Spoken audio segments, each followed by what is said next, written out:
Bonjour à tous, on se retrouve pour un nouveau bilan de mes portefeuilles boursiers, que ce soit le PEA, le CTO ou mon assurance vie. Je vais tout vous montrer comme les mois derniers et on va faire ensemble un bilan de ce qui s'est passé, mes achats, mes ventes et ma performance comparé à un benchmark qui est le S&P 500. Donc déjà, on va commencer par un point de marché. Donc premièrement, qu'est-ce qui s'est passé sur le S&P 500 sur le mois de janvier? Le S&P 500, il a fait plus 1,17%. En revanche, nous, comme nos portefeuilles sont en euros, comme tous les mois, on va venir se comparer au S&P 500 coté en euros et pour ça, je prends, l'ETF, le plus connu qui est le BNP, S&P 500, le ticker EASY et lui, on voit qu'il a fait -0,44 sur ce mois-ci. Donc on a une différence de quasiment 1,5, de performance entre les 2 et ça, malheureusement c'est toujours lié, en fait, à nos taux de change puisque le taux de change, lui, il a fait, si on regarde entre les plus hauts et maintenant, il a fait plus 0,9%. Donc forcément, c'est la différence de perf. En revanche, je voulais qu'on s'arrête 5 minutes là sur le taux de change, puisqu'il ne faut pas que ça fasse paniquer les gens qui ont des portefeuilles et qui ont toujours eu des, des performances supérieures au S&P 500 en dollars, parce que l'euro était faible. On peut voir en fait que si on regarde sur le long terme et depuis 2015, en fait l'euro se déprécie par rapport au dollar. Et en fait, on a un beau canal là qui est baissier qui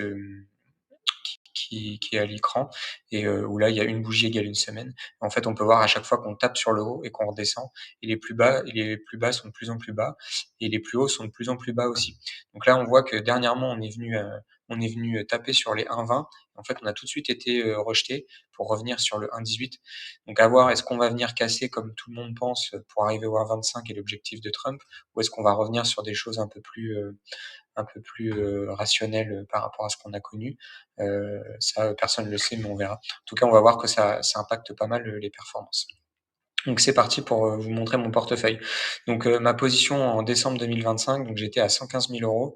J'avais un apport total de 103 000 euros et sur le mois de décembre, j'avais investi 740 euros. J'avais des plus-values actées notamment liées à des performances que j'avais voulu sécuriser et j'avais touché 800 euros de dividendes sur l'année.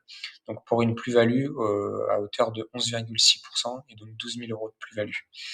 Et donc pour ce mois-ci, qu'est-ce qui s'est passé?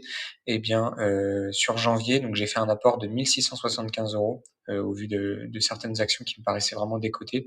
J'ai fait des allers-retours, j'avais mis des stops de protection pour pas me faire avoir sur certaines actions, surtout sur mon CTO, donc ça m'a généré une plus-value de 22 euros. Et j'ai eu un dividende de 68 euros qui est le dividende de total que j'ai sur PEA.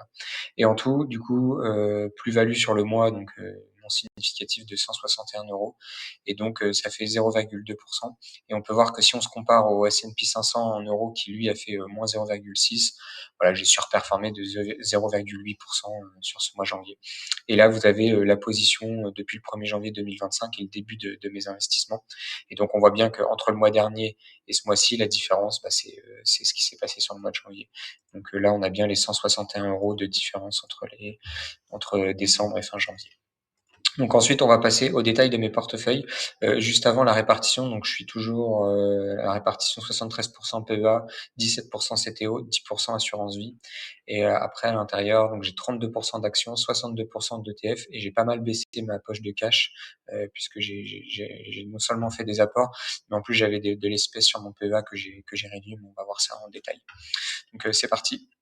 Donc si on regarde le PEA Fortuneo, donc aujourd'hui, le mois dernier, il était valorisé à 84 445 euros, donc j'étais à 11,5% de performance. Et ce mois-ci, je suis à 84 660, donc j'ai pas énormément progressé. J'ai touché les dividendes donc total qu'on a vu tout à l'heure. Mon apport est toujours le même, parce que c'est pas sur mon PEA que j'ai fait un apport.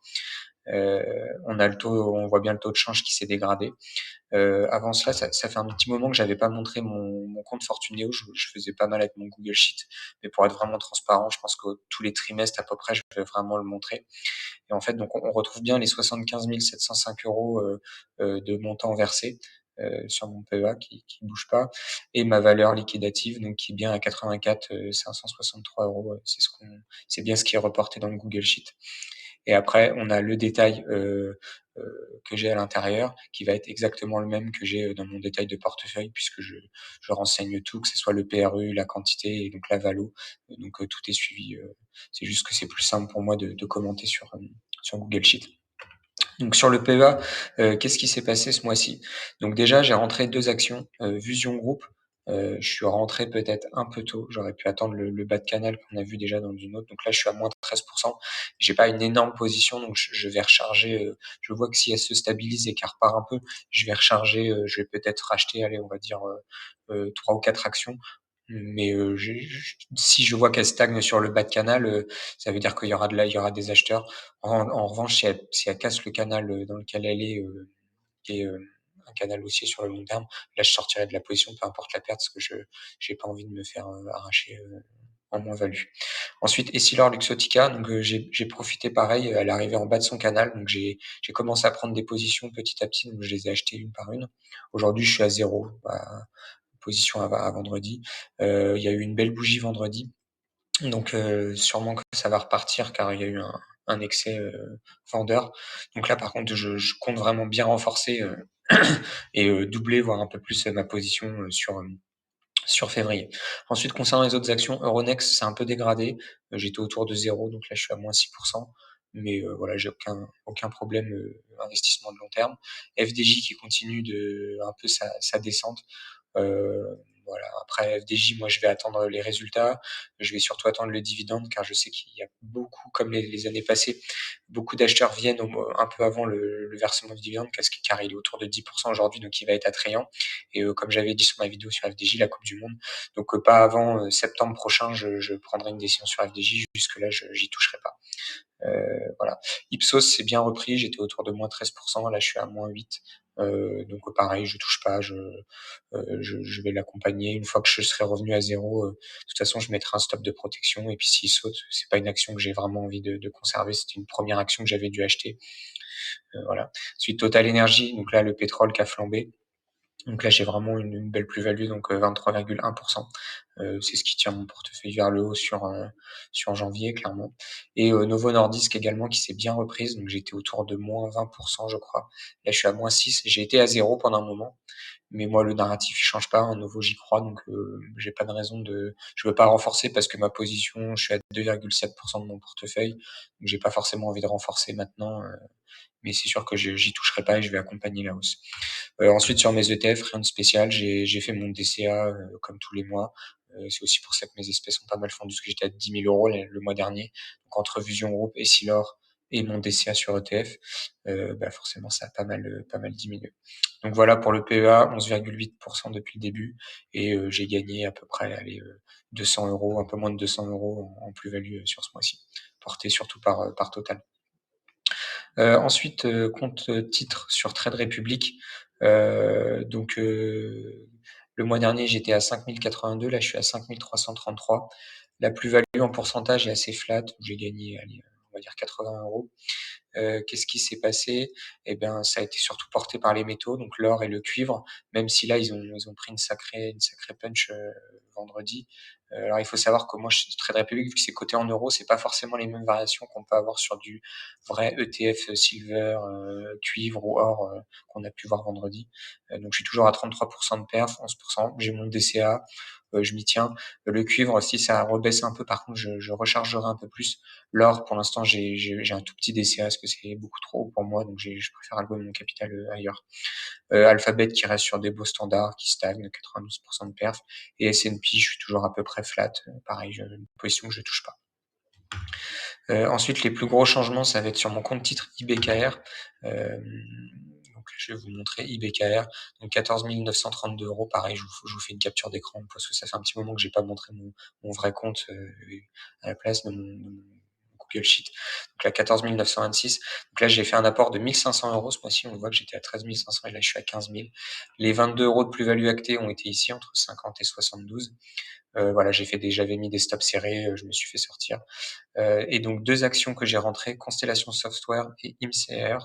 Donc Constellation Software, j'ai une petite position autour de ça. J'ai mis une première cartouche à 500 $. Je suis en moins-value, mais non significative.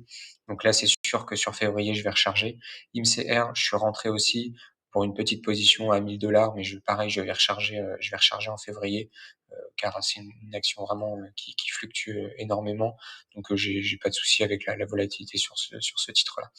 Ensuite, Fortinet a bien progressé, parce que je devais être autour de 0, donc là je suis à 6%. de plus-value.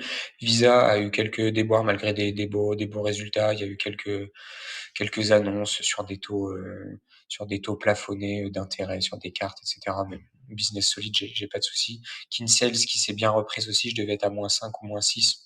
Pareil, je me fais pas de soucis dans les assurances, business de long terme. Mercado Libre qui s'est très bien comporté puisque je suis à 8 de plus-value. Ensuite, Fiserv, c'est un peu dégradé, mais pareil, il y a de l'incertitude sur le titre. J'ai une petite ligne, c'est plus de la spéculation qu'autre chose, mais à 6 de valorisation en price to free cash flow, je pense que je prends pas trop de risques.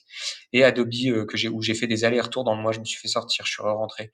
Puis au bout d'un moment, en fait, j'en ai marre de faire des allers-retours, donc j'ai laissé courir ma position.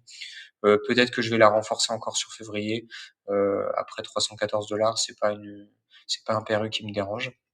Donc à voir en fonction des liquidités que je vais avoir. Et celle qui s'est le mieux comportée, bah, c'est Meta ce mois-ci, puisque avec les résultats, on a fait un plus 10. Donc j'ai conforté ma position. Au général, je suis à moins 0,5 de plus-value en euros. Et ça, c'est vraiment le gros problème encore du taux de change, puisque si on regarde ma performance uniquement en dollars et pas avec la conversion, bah voilà, je suis en plus-value de 176 $ et pas en moins-value de 74 euros. Donc c'est un effet taux de change, j'ai pas de souci, sachant qu'en plus c'est un CTO que j'ai ouvert en mai dernier, donc il est très récent. Donc voilà, moi je tirerai pas de conclusion avant 2 ou 3 ans sur des actions, ça a pas d'intérêt avant. Voilà. Et ensuite mon dernière enveloppe, bah, c'est toujours la même, hein, mon assurance vie sur Lucia Cardiff. D'ailleurs, hésite pas, tu as un code de parrainage dans la description si tu veux l'ouvrir aussi.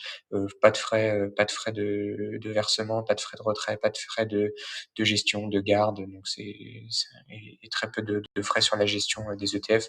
Donc tu as un code de parrainage en description si ça t'intéresse et que tu cherches une assurance vie. Je suis toujours sur mon MSCI World avec 10 500 € d'investis, je recharge pas. Sauf vraiment crash énorme où je passerai en moins-value. Mais voilà, pour l'instant, c'est plus le compteur.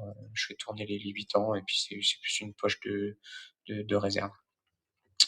Donc voilà, et l'assurance vie, vous l'avez aussi ici. Je vous ai fait une capture d'écran de mon portefeuille en ligne, donc 12 000 € qu'on voit ici. Donc voilà pour les performances de ce mois. Il s'est pas passé grand-chose, 160 €, 0,2. Depuis le 1er janvier 2025, je surperforme toujours le S&P 500 en euros puisqu'il fait 3,2% depuis le 1er janvier 2025 et moi je suis à 11,6. Donc voilà, donc n'hésite pas à me dire toi tes performances, les achats que tu as pu faire, qu'est-ce que tu comptes acheter également sur février et ce que tu as dans ton portefeuille. En attendant, je te laisse t'abonner à la chaîne, liker la vidéo, la partager et puis on se retrouve le mois prochain pour un nouveau bilan. Allez, salut.